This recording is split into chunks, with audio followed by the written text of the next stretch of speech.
A very good morning to all of you. Today we are going to start a new chapter, that is distribution of oceans and continents. So let's start with an introduction. It is known fact that 29% of the surface of the earth is covered by the continents. That means the remaining 71% is under the oceanic water. This is the reason why the earth is also called a blue planet. But do you know that the position of the continent and the ocean bodies was not the same in the past? However, it is now maybe known to all of us that the present position of the ocean and continent will also change. But don't you wonder why and how they are changing their position? And how did the scientists came to know about all this? Thus, in this chapter, we will try to find out the answer to some of these related questions. So let's start. The first topic is the continental drift theory. If we see the coastline of the Atlantic Ocean, we will be surprised to see the symmetry of the coastline. It was Abraham Ortelius, a Dutch mapmaker, who had actually proposed the possibility of two America, Europe and Africa to be a part of one continent.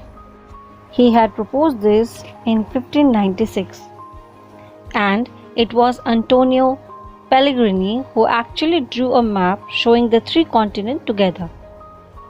However, it was Alfred Wegener, a German meteorologist, who had put forth the comprehensive argument in the form of the continental drift theory. According to Wegener, all the continents formed a single continent mass and a mega ocean surrounded the same. The supercontinent was named as Pangaea, which means all earth, and the mega ocean was called Panthalassa, meaning all water. He further argued that around 200 million years ago, Pangaea broke into two large continents, that is, Laurasia and Gondwana land, forming the northern and the southern component respectively. The two continents was divided by a sea named Tethys Sea. Subsequently, the Laurasia and the Gondwana land continued to break into further small continents, and thus as a result we have the present continent, that is the 7 continents surrounded by the 5 major oceans. Wegener also provided few evidences in support of his theory, that is continental drift theory. We will be discussing about this evidence now one by one. If we observe the shoreline of Africa and South America, that is facing each other, they have a remarkable and unmistakable match. This jigsaw fit of the continent thus was one of the evidence in support of the continental drift theory. The second evidence was the rocks of the same age across the oceans. The radiometric dating method that is developed in the recent period have found that the rock formation of different continents across the age has some correlations. For example, the belt of the ancient rocks of around 2000 million years from Brazil have found to have a match with those of the Western Africa. It was also found that the earliest marine deposits along the coastline of South America and Africa are of the same age, that is the Jurassic Age. Thus, this given evidence that the oceans did not exist prior to that time. The next evidence is the dilids. When the glaciers flow down, along with it also brings few broken rocks and sediments. These broken rocks and sediments get deposited down the slope and form a sedimentary rocks. Such rocks are called dilids. The Gondwana system of sediments from India is known to have its counterpart in 6 different landmasses of the southern hemisphere. Thus, it clearly demonstrates that these landmasses had a remarkably similar histories. The fourth evidence is the placer deposits. Placer are the accumulation of the valuable minerals that are formed by the gravity separation from any specific source during the sedimentary processes. For example, suppose these are the veins of any valuable minerals like gold. So, these veins are getting exposed here. When the process of erosion is taking place, these minerals are also being eroded, and then it is being transported down, and lastly it gets deposited in one place. Such deposition or accumulation of any valuable minerals are called placer deposits. It is found that the placer deposits of gold that is found in the Ghana coast of Africa does not have its source there. Actually, the gold-bearing veins are found in Brazil. Thus, it gives us an evidence that the Ghana deposits of gold have come from the Brazilian coast when these two continents were together. And the fifth evidence is the distribution of fossils. The research has found that identical fossils of the species of plants and animals are found in the different land masses. This provides as strong evidence that everything once upon a time was a single large landmass. For example, the skeleton of Mesosaurus, which is an extinct reptile, are found in the region of South America and as well as in South Africa. One more example is lemur. Lemur is one such species which is very famous in Madagascar. The fossils of lemur are also found in India, and it is also believed that they were originally originated in Africa. Thus, we can find a link between these three continents, that is Madagascar, Africa and India. Thus, it gives a strong evidence that the continents were once linked together. According to Wegener, there are two forces that lead to the movement of the continent. The first is the polar fleeing force and the second is the tidal force. The polar fleeing force relates to the rotation of the earth. As we all know, the earth is not a perfect sphere. It is flat at the pole and little bit bulge at the equator. This bulge is mainly due to the rotation of the earth. The second force is the tidal force. Tidal force is due to the attraction of the moon and the sun that develops the tides in the oceanic water. According to Wegener, this force would become effective when applied for over millions and millions of years, and the drifting is continuing.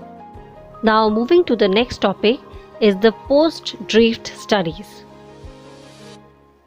Most of the evidence in the continental drift theory was actually collected from the continental areas. For example, the distribution of flora, fauna, or any kind of deposits like tillits. But during the post-war period, the information was basically collected from the ocean floor mapping. This provided a new dimension for studying the distribution of oceans and continents. In this video, we will discuss the two major post-drift discoveries that rejuvenated the interest of the scientists in studying the distribution of oceans and continents. These two theories are the convectional current theory and the mapping of the ocean floor. So first let us understand what do you mean by convection currents. Convection current is a process which basically involves the movement of energy from one place to another. It is more applicable in either fluid or gaseous particles. Let us understand the convection currents with an example.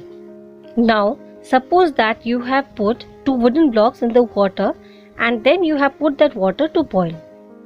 Once the water starts getting hot, the lower part of the water get boiled or get hot first. Then this hot water have the tendency to move upward and the cold water will come and take its place. This happens due to the difference in the temperature. The hot temperature or the hot water have the tendency to move upward because it becomes light. And on the other hand, the cold water they have the high density, and moreover the temperature is also low, so therefore they have the tendency to move or to come down. So thus we can see that this hot water and the cold water are moving in a cyclic manner, and this is called a convection current. Due to the convection current that prevails inside the water, the two wooden blocks that we have put in the water have the tendency to move in the opposite direction, and this is mainly because of the convection currents. Now this is exactly what is happening deep inside our earth. The convection currents flows within the mantle also, and this convection currents causes the tectonic plates to move. The hot magma, which is less dense, have the tendency to move upward, and the more dense cooler magma moves downward. This upward and downward movement of the magma leads to the convection current, and thus this convection current results in the movement of the plates. It was Arthur Holmes who have discussed the possibilities of the convectional current operating in the mantle. During the post-drift period, the scientists mainly focused on studying the oceanic floors. Through the research and study, they have found that the ocean floor is not just a vast plain.